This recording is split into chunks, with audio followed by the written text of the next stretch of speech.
যে বিষয়টি আপনি বলতে চাচ্ছেন, এই যে প্রবাসী বাংলাদেশীদের ভোটাধিকার প্রয়োগ, এখানে আমি একটি কথা বলতে চাই। সংযুক্ত আরব আমিরাত সহ সারা বিশ্বের প্রায় বিভিন্ন দেশে 1,55,00,000-এর অধিক প্রবাসী বাংলাদেশীর অবস্থান রয়েছে। তবে আমি যে গুরুত্বপূর্ণ বিষয়টি বলতে চাই সেটি হচ্ছে, প্রবাসী বাংলাদেশীদের এখানে ভোটাধিকার প্রয়োগের চেয়েও এখানে তাদের যে সেফটি সিকিউরিটি, অর্থাৎ আমি সেফটি সিকিউরিটিটা এই জন্যই বলছি, এখন এখান থেকে প্রবাসী বাংলাদেশিরা ভোট প্রয়োগ করলেন। এখন এই ভোটটা নানাভাবে সেটি যখন ভোট কেন্দ্র পর্যন্ত পৌঁছাবেন, ভোট কেন্দ্রে পৌঁছানোর আগে এমন যদি কোনো ইনসিডেন্ট বা অ্যাক্সিডেন্ট হয়, অর্থাৎ এই যে একজন প্রবাসী বাংলাদেশি তিনি কাকে ভোট দিয়েছেন এই বিষয়টি যদি কোনোভাবে এটা যদি প্রকাশ পেয়ে যায়, বা এটা যদি কোনোভাবে এর গোপনীয়তা যে বিষয়টি, এখন যেহেতু এটা যেভাবে আমরা বলি না কেন, অনলাইন বলি যেভাবে বলি, কিন্তু এটি কোনো ব্যক্তির কাছে যাই পৌঁছাবে, হয়তো তিনি নির্বাচন কমিশনার হতে পারে, উনি জেলা প্রশাসক হতে পারে, উনি থানা টিএনও হতে পারে।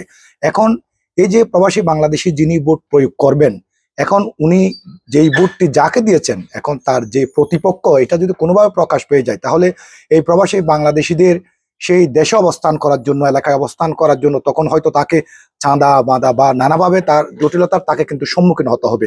বিশেষ করে আমি এই কারণেই বলবো, এখানে ভোটাধিকার প্রয়োগের চেয়েও এখানে যারা ভোট প্রয়োগ করবেন তাদের সেফটি সিকিউরিটির বিষয়ে অবশ্যই সরকারকে একদম এখানে 0% পদ্ধতি গ্রহণ করতে হবে, এনশিওর করতে হবে এটা এখানে প্রবাসী বাংলাদেশিদের এই বিষয়টি গোপন থাকবে এবং কোনো সমস্যা হবে না। এটা যদি না পারে, এখানে প্রবাসী বাংলাদেশিদেরকে এখানে একটি রাজনৈতিক অস্থিরতার মধ্যে নিয়ে আসলে ঢুকিয়ে দেওয়া, এবং প্রবাসী বাংলাদেশিরা এটা কিন্তু পরবর্তীতে নানা জটিলতার সম্মুখীন হবেন। অনেকে বাড়িঘরে যেতে পারবেন না, কারণ আমাদের দেশের যে রাজনৈতিক প্রেক্ষাপট, এই প্রেক্ষাপট থেকেই আমরা কিন্তু এই বিষয়গুলো উল্লেখ করছি। তো এই বিষয়ে আমি আমাদের নির্বাচন কমিশন বা সরকারের যারা নীতি নির্ধারকরা রয়েছেন, যারা ভোট প্রয়োগ করবেন, এই বিষয়টি তারা অবশ্যই এই বিষয়টি দেখবেন। পাশাপাশি আমরা যেই দেশ থেকে আমরা ভোট প্রয়োগ করি, সেই দেশের আইন কানুন নিয়ম নীতি অনুযায়ী যাতে এই জিনিসটা হয়, এবং সেই দেশগুলোতে যাতে কোনো অস্থিরতা না হয়। প্রয়োজনে যদি আপনারা যদি মনে করেন এই ভোটাধিকারের কারণের জন্য, ধরেন যারা সংযুক্ত আরব আমিরাত থেকে ভোট দেবেন, এখানে যদি কোনো জটিলতা বা কোনো এখানে যা ঝামেলা হয়, তাহলে এটা এখান থেকে না নেওয়াটাই বেটার।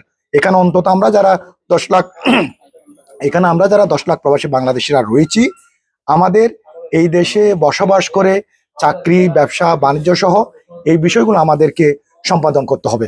হ্যাঁ, তো আমি যাই হোক আপনার মাধ্যমে এই বিষয়টা বলতে চাই। মোট কথা হচ্ছে, আমার কনক্লুশন যেটা, আমার সারমর্ম সেটি হচ্ছে, আমাদের প্রবাসী বাংলাদেশিদের সেফটি সিকিউরিটির বিষয়টা সবচেয়ে ইম্পর্টেন্ট। এখানে সরকার একটা ক্রেডিট নেওয়ার জন্য ভোট প্রয়োগ করছে বা প্রবাসীরা ভোট দিতে পারছেন এই বিষয়টা বলার জন্য না করে, এখানে প্রবাসীদের সেফটি সিকিউরিটির বিষয়টা সবচেয়ে বেশি গুরুত্ব দিবেন। সেটি আমি প্রবাসী বাংলাদেশিদের পক্ষ থেকে, বাংলাদেশ প্রেস ক্লাবের পক্ষ থেকে এটি আমি আমাদের সরকারের কাছে, যারা নীতি নির্ধারকরা রয়েছেন তাদের কাছে অবশ্যই অনুরোধ করছি।